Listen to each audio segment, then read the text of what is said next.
Bonjour à tous, ceci est une tentative parce qu'il fait super beau et que le soleil n'est pas encore orienté vers mon salon, mais je voulais me mettre dehors et profiter un peu du beau temps. Ma fille est à la sieste et j'étais sur un projet en cours de pâtisserie, c'est mon premier projet de pâtisserie, je veux dire vraie pâtisserie quoi. Et je suis obligée de faire une pause parce que ça va faire du bruit, etc. Donc je me suis dit que c'était le moment. Sachez que nous sommes début mars, j'ai oublié ma montre, et que je n'ai pas encore monté le vlog que je vous ai terminé la dernière fois qu'on s'est vu. Mais comme j'avais des petites lectures dont il fallait que je vous parle, et bien nous sommes partis. Donc depuis la fin de ce vlog, alors attendez parce que ça c'est un truc à avoir un accident, on va le mettre là. J'ai pris la petite moufette sur le micro et j'espère que vous m'entendez bien. C'est le principe des tests hein. Du coup j'ai terminé même très vite Excalibur, la fabrique des rois. Il fallait s'y attendre hein. C'est un Gabriel Katz, donc ça se lit toujours très vite, très bien, et je suis contente d'avoir retrouvé Gabriel Katz, d'avoir retrouvé le côté humoristique de sa plume, sarcastique, un peu humour noir si vous voulez. Maintenant pour moi c'est pas son roman le plus réussi et c'est pas son univers le plus chouette, voilà. Je pensais pas que les goélands venaient jusque là. Par contre ce que j'ai étonnamment bien aimé, parce que je m'y attendais pas, c'est qu'on est ici sur une revisite des légendes arthuriennes hein, très clairement, notamment du mythe de Excalibur et de la table ronde. Et en fait j'en ai lu, je vais pas dire que j'en ai lu beaucoup, mais j'en ai lu quelques-unes et j'ai vu quelques films. J'ai vu Camelot, la série, j'ai vu les Monty Python, j'ai vu Excalibur d'ailleurs, qui est un de mes films préférés, même s'il a très mal vieilli. Qu'est-ce que j'ai vu d'autre? Merlin l'Enchanteur, le Disney, enfin en soi pas énormément de choses, mais j'ai lu voilà quelques livres aussi que je saurais pas vous citer là. Et en fait le tout a construit mes connaissances autour des mythes et des légendes arthuriennes, les Dames du Lac, voilà, entre autres. Et si vous voulez, moi c'est des mythes et légendes que j'aime vraiment beaucoup. J'aime y retrouver les liens entre les personnages, j'aime y retrouver des espèces de bases en fait qu'on a à chaque fois, qui sont à chaque fois les mêmes, malgré les changements, les revisites, etc. Et là, ce qu'on ne peut pas dire, c'est que c'est la même chose que ce qu'on voit ailleurs. C'est extrêmement original. Gabriel Katz l'a complètement revisité pour le coup. Il a tordu toutes les connaissances autour des différents personnages, autour des différentes bases de l'histoire. Et ce qui est intéressant en fait, c'est de se dire que justement, alors le titre veut tout dire, la fabrique des rois. Donc en fait, l'idée c'est vraiment que finalement l'histoire, la légende qui va ressortir de cette histoire-là, donc ce que le peuple va se raconter et ce qui va être oralisé, et bah ce sera ce que finalement nous on connaît. Mais par contre ce qu'il y a derrière, enfin j'imagine, parce que j'en suis pas encore là bien sûr, par contre ce qu'il y a derrière ça n'a rien à voir. J'étais un peu perturbée notamment avec l'arrivée du personnage de Viviane et celui de Morgane aussi, la façon dont elles sont intégrées dans l'histoire me plaît moyen.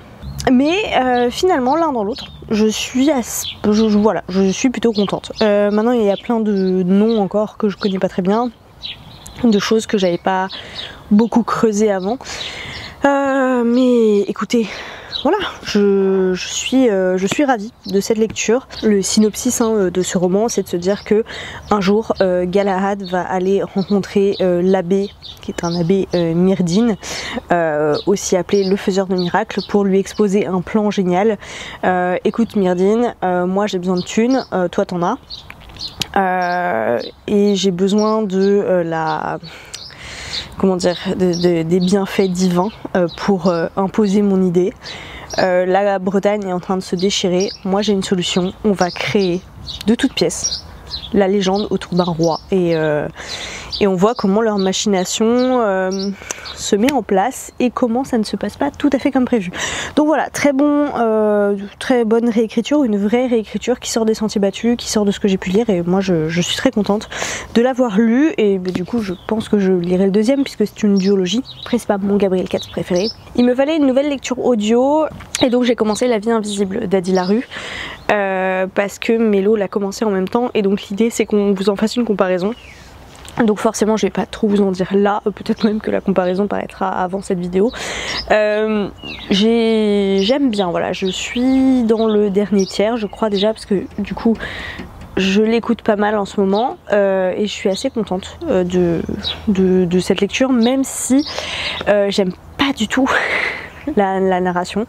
Et pour en avoir discuté avec quelqu'un sur Instagram, en fait ça, a priori c'est récurrent dans cette maison d'édition audio là, Telem.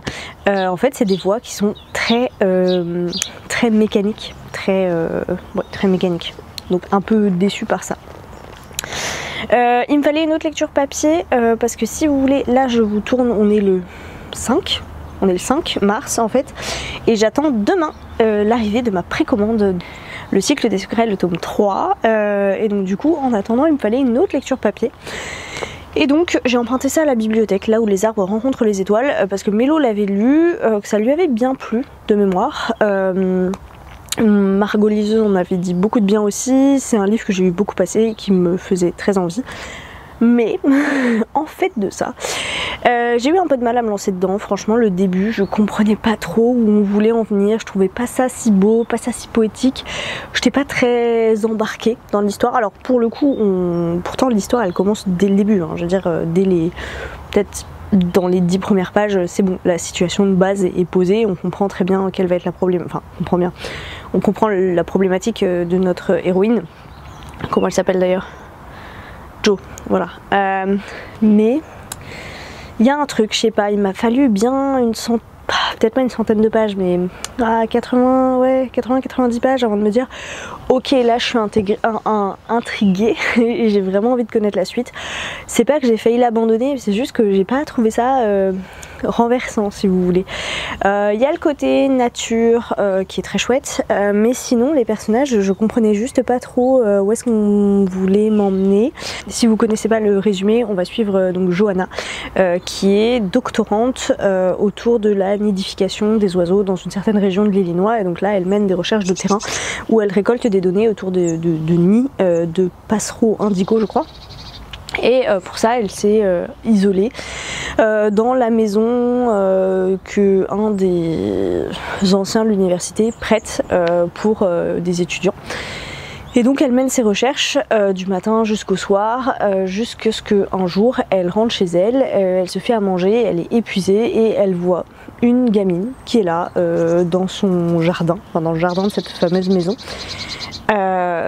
pieds nus, en pyjama, très sale et visiblement affamée. Et donc du coup Jo décide de lui prêter, enfin lui filer à manger, d'essayer de comprendre, de la ramener chez elle.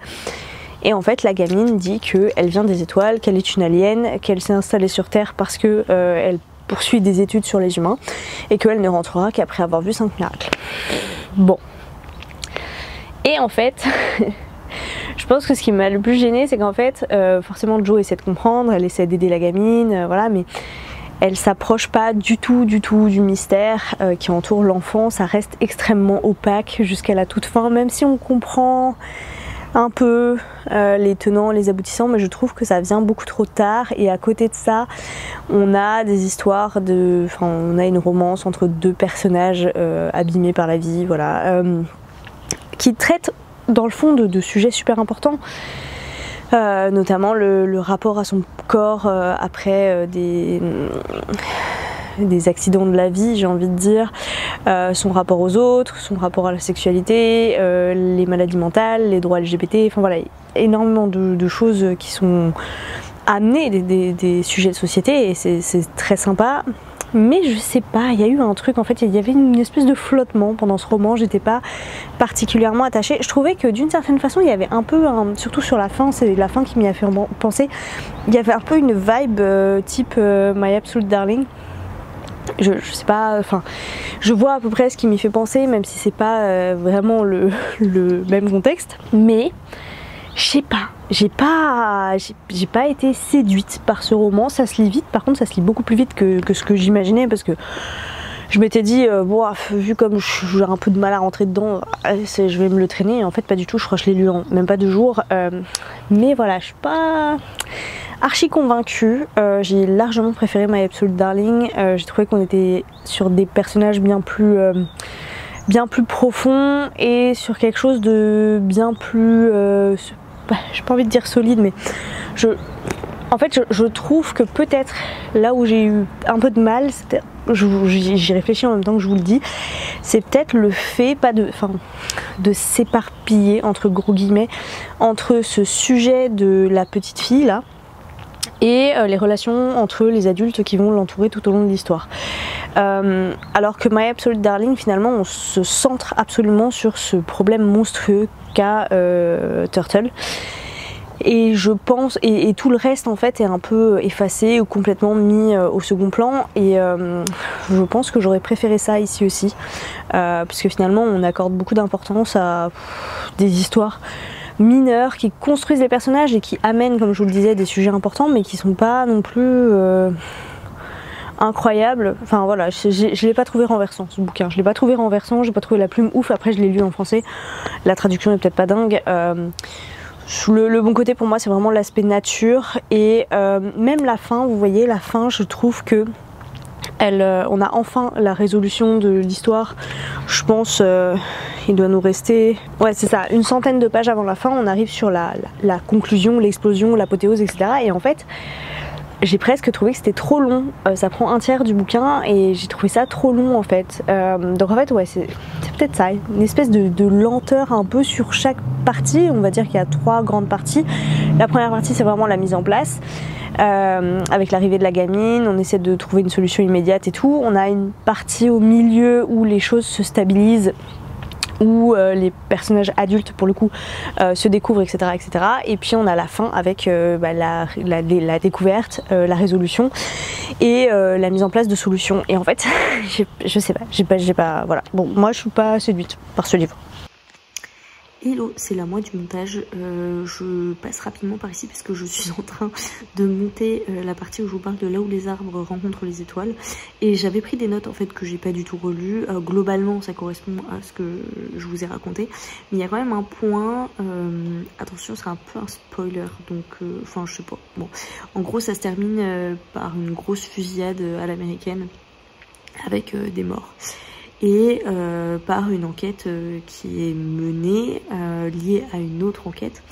Et il y a un truc qui me gêne profondément, c'est qu'il y a un membre des forces de l'ordre qui profite de cette fusillade et de la façon dont ont été tuées certaines personnes pour se faire un peu justice lui-même. Il décide, malgré les témoignages qui ont été faits de la scène par plusieurs personnes, de ne pas poursuivre un des tueurs en fait. Et j'ai trouvé ça très limite. Alors je sais pas quelle est la législation dans l'Illinois, même si on est sur un cas de légitime défense ou quoi que ce soit, je trouve ça vraiment vraiment chaud en fait. Le gars il est en mode non mais vous on va pas vous impliquer parce que bon vous nous avez quand même enlevé une sacrée épine du pied quoi. Alors j'étais un peu sur les fesses. Bref voilà, je retourne à mon montage et j'essaie de vous intégrer cette petite vidéo dedans. Voilà, je vais arrêter de vous en parler parce que ça sert à rien, je me répète. Et donc comme je l'ai terminé avant-hier, il me fallait toujours une autre lecture papier que je peux migrer facilement en e-book, parce que très clairement je vais pas me trimballer avec ce que je vais vous montrer, et aussi parce que je l'ai en version e-book. Et parce que je pars bientôt en voyage, je pars à la mat très bientôt là, donc du coup je vais pas me trimballer des bouquins papier à part le Manon Fargeton que j'ai l'intention d'emmener et de finir là-bas. Donc du coup, comme Mélo devait aussi le lire prochainement, que ça faisait partie de sa liste, j'ai commencé Récit du demi-loup, donc le premier tome, Viridienne. Je suis vraiment qu'au tout début, hein. J'ai peut-être lu un chapitre et demi, et voilà, c'est très sympa. J'aime beaucoup la mise en place de l'univers déjà. Je ressens déjà un petit peu le côté Robin Hood avec la façon dont sont amenés les éléments du récit. On sent que c'est une rédaction de quelqu'un pour laisser une trace dans le passé en utilisant les carnets, les journaux, etc. d'autres personnages. Je pense que je vais beaucoup aimer tout ce qui tourne autour des histoires des suivants, etc. Parce que du coup, j'ai pas moi-même pas trop lu de résumé de cette histoire. Hein. Bon, déjà, ce qu'il y a écrit derrière, ça me... En 2 tomes, l'intégrale du cycle du Demi-Loup, formidable saga de fantaisie dynastique pleine de complots, de fureur et de grandes figures féminines. Tout ce qu'il faut pour me plaire, n'est-ce pas? Voilà, c'est ça, on a un royaume, celui du Demi-Loup, qui il me semble est divisé en 2 parties, j'aurais dit Véridienne et Éponas, chacune dirigée par 2 frères.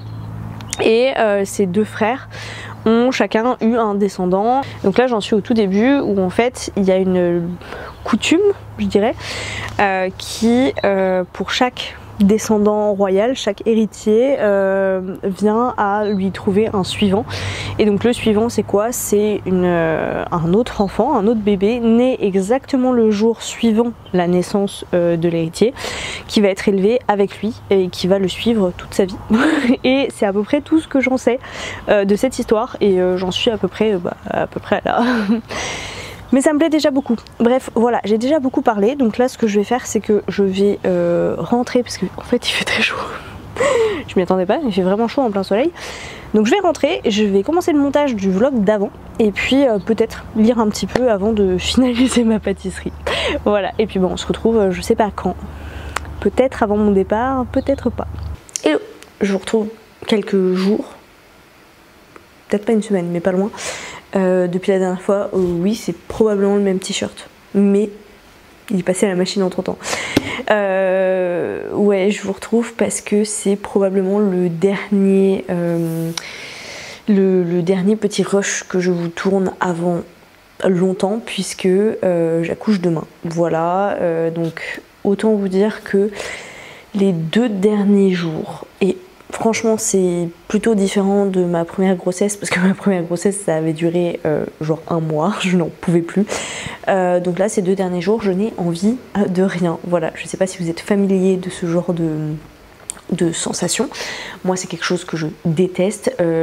J'avais une liste de projets, de choses à faire.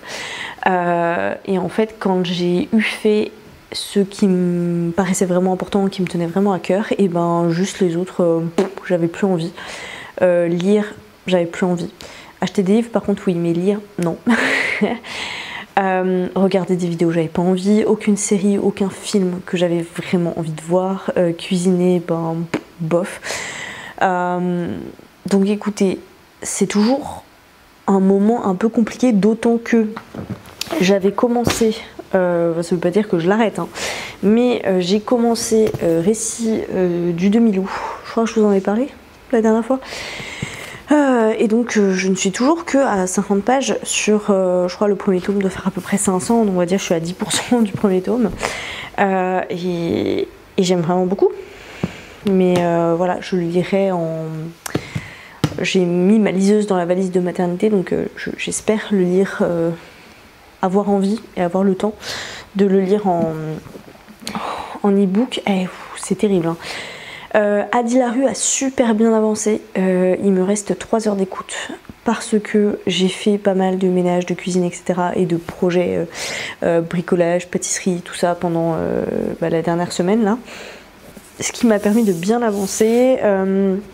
Du coup ce sera probablement une des prochaines comparaisons que vous aurez quand je serai remise sur pied et que je trouverai un moment pour tourner avec mes loups.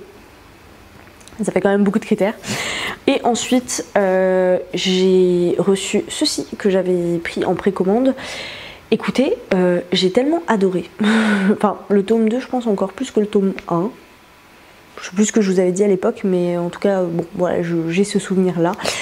Que je m'attendais à me jeter dessus et à le dévorer, sauf qu'en fait il est arrivé pile au moment où je rentrais dans cette phase de j'ai envie de rien.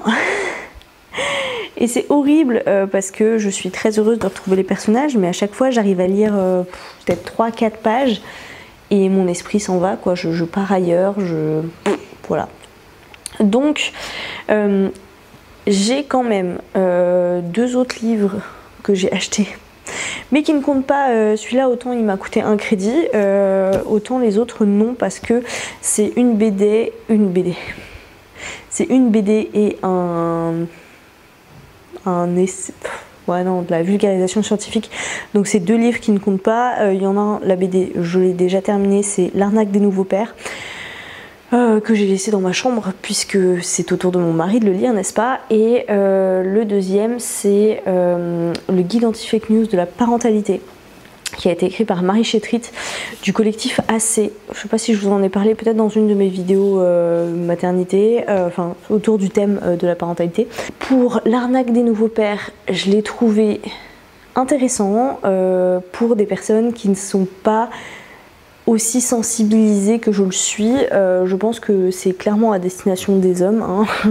Quand on est une femme, il y a un certain nombre de choses qu'on sait et dont on se rend compte. Donc voilà, je recommande quand même de le lire avant de le filer à votre conjoint pour pouvoir en discuter.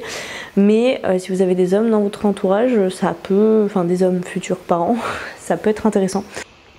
En fait, je me rends compte en montant ces vidéos, surtout la deuxième partie, que j'étais plus du tout à ce que je vous racontais en fait. Hein. Attendez, parce qu'il y a le reflet dans mes lunettes là. Voilà. Du coup, pour L'arnaque des nouveaux pères, je pense que c'est un titre qui a un petit peu fait parler de lui en dehors de la sphère littéraire hein, quand il est sorti. En particulier parce qu'il a été rédigé par des journalistes. Moi, j'avais déjà lu leur BD Contracepté, que j'avais trouvé très bien, même si le type de dessin ne me convenait pas du tout. Ici, c'est pas du tout le même dessinateur, je pense, mais de mon côté, je suis pas beaucoup plus séduite. En revanche, bien sûr, on le lit pas pour les dessins, on le lit pas pour l'univers graphique, mais pour les thèmes abordés.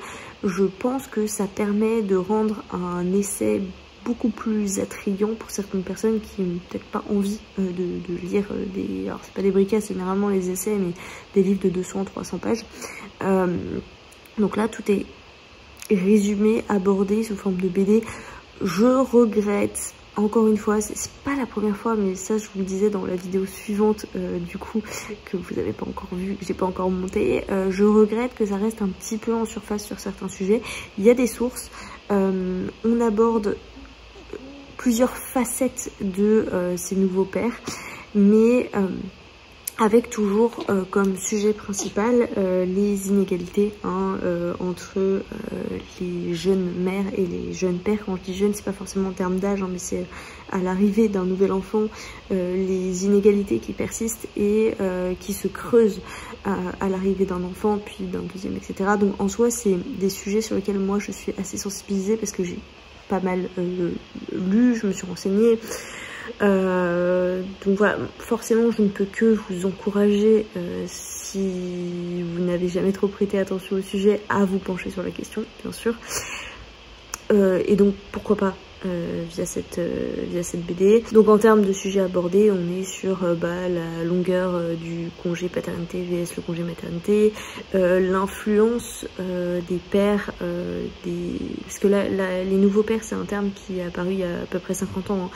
Mais est-ce que le fait d'être un nouveau père fait que ces hommes nouveaux donc participent davantage aux tâches éducatives et aux tâches domestiques que leur propre père? Y a une petite partie avec des interviews sur comment c'est organisé en Suède. C'est pas forcément, enfin c'est intéressant, mais c'est un peu moins le paradis que ce que tout le monde peut nous faire rêver dans les grands titres dans les médias hein, quand on se penche un peu dessus. En tout cas c'est pas parfait, rien n'est parfait. Voilà, il y a plein de petites choses comme ça. Je passe encore un peu vite là pour le coup, mais je l'ai lu il y a un petit moment. Mais voilà, déjà ça vous donne un peu plus d'informations sur le livre parce que je suis passée extrêmement vite dessus. Voilà. Et pour le guide anti-fake news de la parentalité, écoutez, je le trouve super intéressant. L'idée étant de répondre à 30 grandes questions autour de la parentalité. Mais en se basant sur la revue d'analyse et de méta-analyse, un peu comme c'était le cas avec les enfants et les écrans en fait. Et un peu comme c'était le cas avec, je sais plus, c'était 80 questions pour les futurs parents, je crois, dont je vous ai parlé dans une de ces deux fameuses, 2 ou 3, je sais plus combien j'en ai fait, vidéos autour de la parentalité. C'est un peu le même principe, c'est juste pas le même auteur, mais sinon l'idée est la même, c'est de prendre des grandes questions un peu clichés et d'aller chercher d'où viennent ces clichés. Et là je suis à... Je pense que j'ai dû lire un tiers, donc sur la partie grossesse, allaitement, accouchement. Ouais, c'est ça. Et bon, voilà, c'est super intéressant. Ça met en valeur plein d'études. Et ce que ça met surtout en valeur, c'est comment les fameux coachs sur les réseaux et puis les gens en général qui ne prennent pas la peine de chercher, mais c'était le constat que je vous faisais hein, par rapport à... au livre des enfants et des écrans, c'est vraiment du cherry picking en fait en termes d'analyse et d'études. Donc en gros l'idée c'est qu'on va lire une analyse de 80 pages et on va retenir 2 petits morceaux qui nous intéressent sans prendre en compte peut-être même une phrase dans la conclusion qui va venir retourner ce résultat. Donc voilà, c'est très intéressant. Je suis contente de l'avoir, je vous en parlerai davantage quand je l'aurai fini bien sûr. Et ma foi, écoutez, j'ai aussi acheté Chevalier Chouette, je sais pas où il est, ma fille, attendez. Donc j'ai acheté et lu Chevalier Chouette de Christopher Denise. Juste déçue de ne pas l'avoir pris en VO, mais je pensais que c'était français, mais en fait ça ne l'est pas. Les images sont trop belles, mais je pense que vous avez dû le voir passer parce que franchement il est passé... il est passé un peu partout à un moment, je crois que là il y a un tome 2 qui est sorti, donc à voir si je le trouve en anglais. Voilà, c'est très chouette, donc celui-là je l'ai lu pour le lire à ma fille et je lui ai pris aussi celui-ci, mon premier imagier de Bretagne. Alors ça c'est clairement pas pour moi, mais voilà, je trouvais les illustrations particulièrement jolies. J'aurais dit à l'aquarelle, mais je suis pas sûre. Voilà, sur ce, je n'ai plus de batterie dans la caméra, ma partie des Sims a fini de charger et je regarde un vlog de Piketty, donc je fais plusieurs choses en même temps pour essayer de pas trop stresser et de laisser mon esprit divaguer et de faire s'écouler les heures le plus vite possible. Voilà, donc là il est 14h35, j'ai plus qu'à apprendre mal en patience. Voilà, donc je vais vous laisser et puis bah, je sais pas quand est-ce que je vous reprends, on verra.